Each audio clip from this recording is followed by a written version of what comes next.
Hello everyone, I am Bhavna Singh. Welcome back to Insightonomics. So let's start the topic for today without a further ado. In this video, we are going to solve for previous year question of Indian Economic Services, General Economics Paper 1. Okay तो आपके पास question given है ये जहाँ पे आपको demand function given है, आपकी income given है, प्राइसेस गिवन है. नाउ अभी क्या हुआ है कि प्राइस ऑफ मिल्क फॉल किए हैं फ्रॉम 20 टू 50. अब आपको बताना है कि सब्सटीट्यूशन इफेक्ट कितना है. ओके तो आपको कैलकुलेट करना है substitution effect after the price change. तो फर्स्ट ऊपर क्या गिवन है? ओके आपको गिवन है demand function x1 is equal to 100 plus m divided by 100 p1. Okay आपकी इनकम क्या है? 12,000. आपकी इनकम है 12,000. p1 क्या गिवन है? 20. एंड नए प्राइसेस क्या हैं? 15. तो पहले आपको देखना है कि एट प्राइस P1 जब आपके प्राइस चेंज हुए तब आपकी टोटल डिमांड कितना है. Then you have to calculate the demand after the price change. Okay so first x1 हम लोग पुट करेंगे वैल्यूज को डिमांड फंक्शन में. 100 P1 is 20, so you will get 100 plus ये सही है 6 106. Okay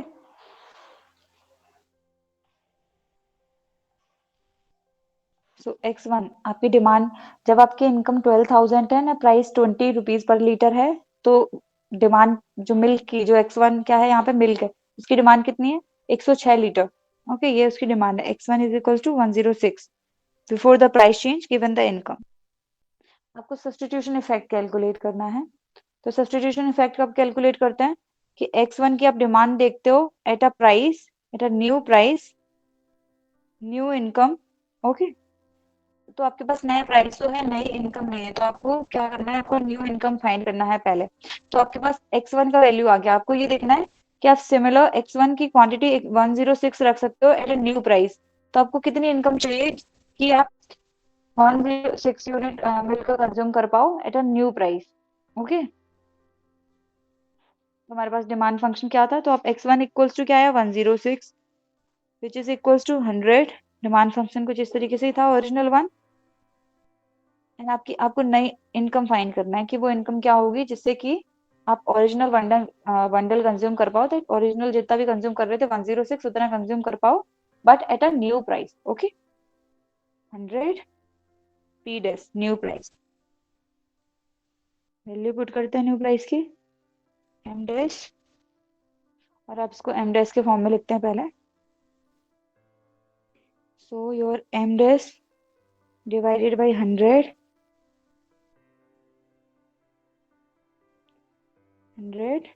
p dash is equal to, इसको इस तरफ जाएगा तो 106 minus 100. Okay so you will get m dash is equals to ये 6, ये 100 p1 ऊपर जाएगा 100 इंटू p1.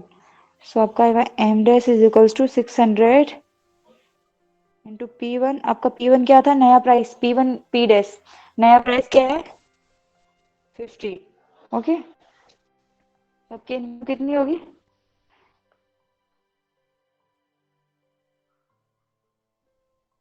ओके 9,000.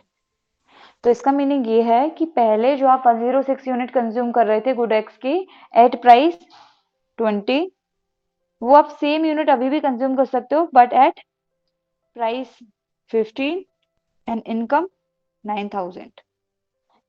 पहले आपकी इनकम कितनी थी? 12,000 और प्राइस थे प्राइस थे 20. तब आप कितना कंज्यूम कर रहे थे? 106. आप सेम यूनिट अभी भी कंज्यूम कर सकते हो at new income new prices. Okay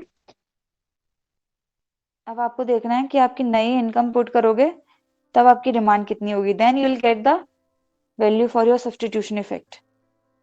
okay अब आपको डिमांड देखना है कि at new price and new income आपकी डिमांड क्या होगी.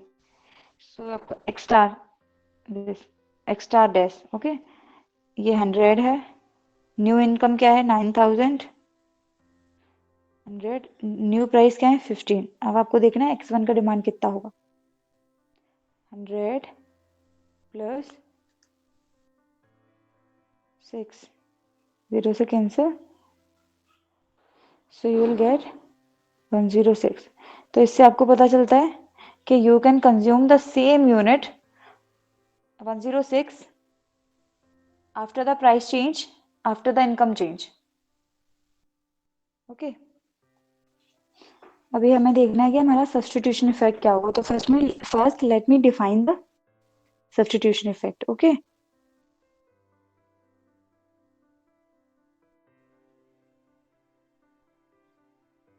Substitution effect measures the effect of change in relative prices, effect of change in relative prices, relative prices on the quantity demanded, quantity demanded। हमारे case में good x है तो quantity demanded of good x, okay. This is the substitution effect जो कि major करता है change in the effect of change in relative prices and the quantity demanded of x, okay. तो normally substitution effect XC से denote करते हैं इसको। हमें क्या देखना है? Substitution effect at new prices and new income, okay. तो अभी आपको क्या करना है? जो गिवन डिमांड फंक्शन था हमारा इस तरीके से 100 प्लस m बाई 100 P1। आपको इस तरीके से डिमांड फंक्शन गिवन था। आपके प्राइस चेंज हुए फ्रॉम 20 टू 15, तो आपके पास न्यू प्राइस आया 15, P1 डैश 15। फिर आपने डिराइव किया कि आपको अगर सेम यूनिट कंज्यूम करना है तो आप कितनी इनकम में कंज्यूम कर सकते हो आफ्टर द प्राइस चेंज। तो आपको एम डैश मिला 9,000, okay. When you put these two values in this demand function, you will get your demand after the change in relative prices, okay. That will include the substitution effect. So new income 100 15। अभी solve करते हैं। what you will get here,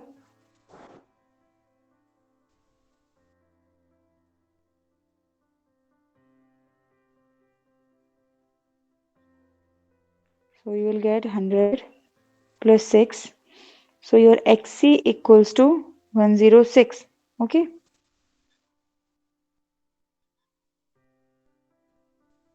अभी आपको क्या था? पहले x1 का value कितना आया था before the price and income change? 106। अभी हमें क्या देखना था? आपका न्यू एक्सी क्या आया after the price and income change? 106। And the difference from substitution effect क्या मेजर करता है? Substitution effect is equals to एक्सी minus x. So in this case your xc is 106 and your x1 is 106. So substitution effect will be 0. So in this case your substitution effect will be 0. That means in this case the effect of price change from 20 to 15 on the quantity demanded of x is 0, keeping your, यहाँ पे भी होता है, keeping your real income constant, कि आपने अपनी real income constant रखा and still you will get 0 effect of substitution, okay। So in this case your answer will be 0, that जब आपका प्राइस चेंज हुआ फ्रॉम 20 टू 15 आपकी क्वांटिटी डिमांडेड ऑफ एक्स में कुछ भी चेंज नहीं आया, वो एज इट इज ही रही। बिफोर द प्राइस चेंज आप कितना डिमांड कर रहे थे? 106, and after the price change भी आप 106 ही डिमांड कर रहे हो as a result of change in relative prices, okay. So your substitution effect will be 0, है ना। हमें यही डिराइव करना था कि आपके रिलेटिव प्राइस में चेंज होने की वजह से कोई चेंज नहीं आ रहा है गुड्स की डिमांड में। So this is it. I hope आप लोगों को क्लियर हुआ होगा। Thank you so much for watching our content. If you find it helpful, make sure to like, share and subscribe our channel. And if you had any queries and observations, please do let us know on our comment section. And you can also join us on our Telegram channel where we'll upload all the links of the YouTube videos and also provide the PDFs and important book notes with respect to economics. Thank you.